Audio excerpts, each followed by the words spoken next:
भरत चरित्र भाग 2। जब से राजा दशरथ की मृत्यु हुई है, उसके अनहोनी परिणाम जनकपुर में भी देखा जा रहा है।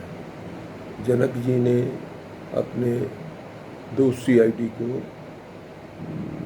भेजा है कि जाओ अयोध्या में पता लगा के आओ, गुप्तचरों को आदेश दिए कि पता लगा के आओ कि क्या इस षड्यंत्र में सचमुच भरत का भी हाथ है।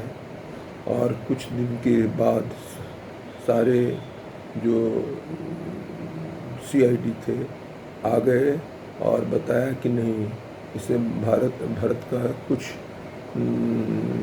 योगदान नहीं है, भरत बहुत दुखी है।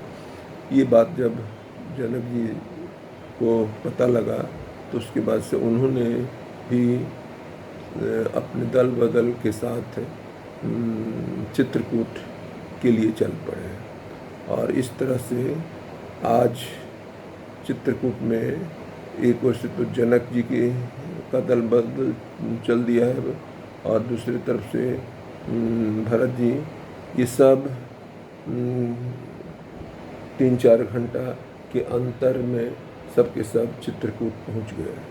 चित्रकूट एक ऐसा जगह है जहां भगवान अब भी वास करते हैं। ऐसा संत लोगों की किंवदंती है। त्रिकूट है, तीन है कूट, 3 ही है।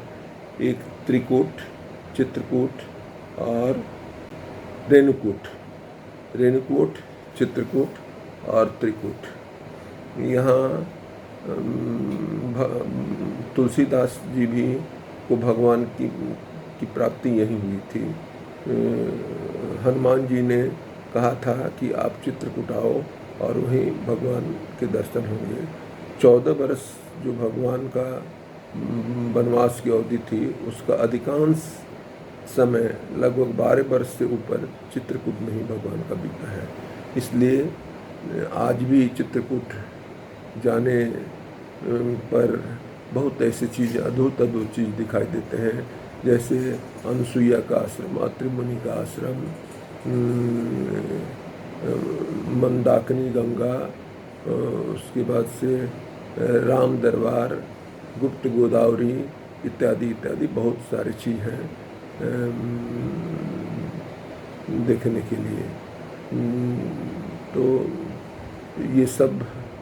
ये सारा जुटान अयोध्या का और जनकपुर का और वहाँ भगवान के साथ जो लोग रह रहे हैं, ये त्रिवेणी बन गया है चित्रकूट, और एक दूसरे से सब मिल रहे हैं। इसी मिलन में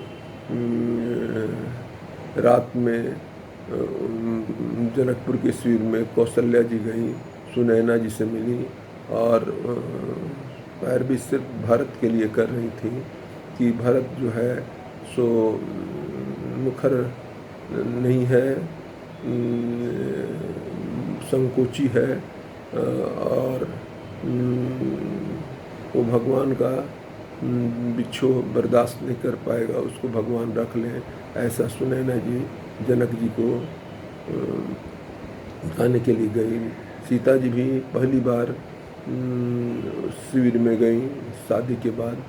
उसके बाद से कौशल्या जी भी आ गई और सीता जी भी कहते कि सास लोगों की सेवा करना है, अपने शिविर में आ गई। इस तरह से अब बातचीत का आगे एक विधान बन रहा था। उस समय एक से एक वक्ता थे और विद्वान थे, जैसे जनक जी, उसके बाद से वशिष्ठ जी और राम स्वयं। लेकिन किसी ने चित्रकूट की सभा जो है सो भरत जी ने ही किया। और भरत जी की वाणी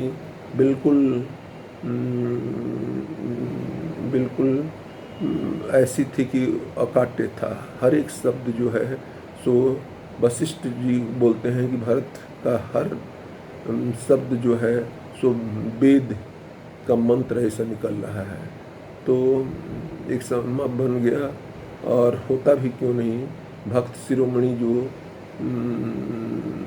भरत जी थे, रामचरितमानस में 3 ही भक्त शिरोमणि हैं। एक है भक्त प्रहलाद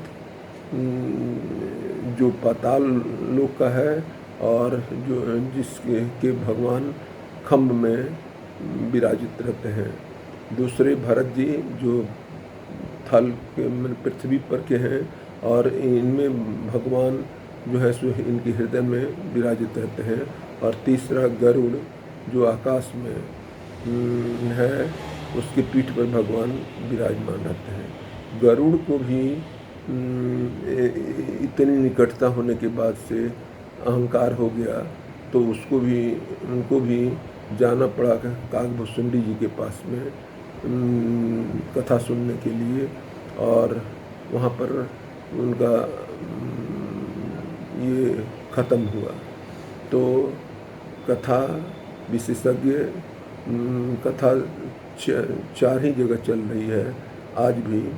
एक है भरद्वाज मुनि सुन रहे हैं और जागवल्लभ जी सुना रहे हैं, ये है प्रयागराज। और उसके से एक कथा है कि भगवान शंकर कह रहे हैं और पार्वती जी सुन रही हैं, और तुलसीदास जी कह रहे हैं और हम लोग सुन रहे हैं। और एक जगह है जहाँ काकभुसुंडी जी कह रहे हैं और गरुड़ जी सुन रहे हैं। तो जागवल्लभ जी ऐसा विद्वता हो, काकभुसुंडी जी जैसा विद्वता हो, तो उसका वाणी में शक्ति रहेगा ही। और ख़ासकर विद्वान के लिए ज़रूरी है कि भगवान शंकर और पार्वती दोनों की कृपा रहे, तभी अच्छा वक्ता हो सकता है। और ये सब चीज़ भक्त शिरोमणि भरत जी में है। इसी कारण कहा जाता है कि शिरोमणि की बात से कोई उसका से कंपेयर ही नहीं किया जा सकता है। तो इसीलिए कहा जाता है कि भारत के समान भरत। और भरत ने जो एक एक शब्द वहाँ पर बोले हैं, वह सबको अच्छा लग रहा है। और अंत में जो पद मिला था, उसके साथ साथ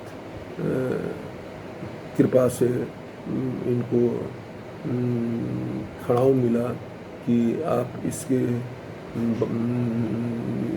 प्रसाद के रूप में लीजिए।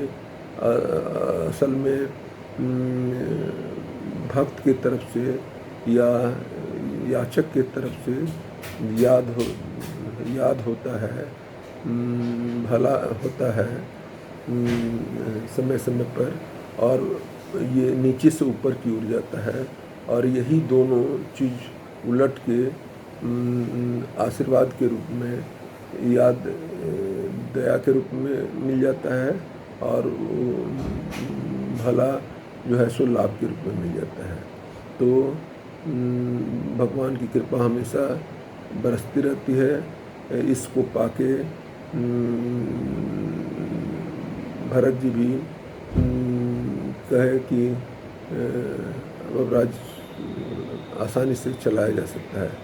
अयोध्या जनक जी भी आए सबके साथ लौट के, और 4 दिन में सब कुछ कर करा के चले गए। अयोध्या में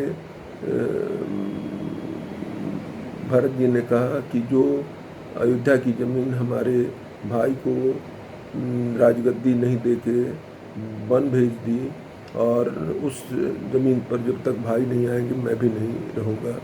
तो ये वशिष्ठ के पास गए और बोले कि मैं नंदीग्राम जो बगल में है वहीं पर रहूँगा और वहीं से देख रेख करूँगा, सेवा करूँगा। वशिष्ठ ने कहा कि आप कौशल्या जी से इसकी इजाज़त ले लीजिए तो अच्छा रहेगा।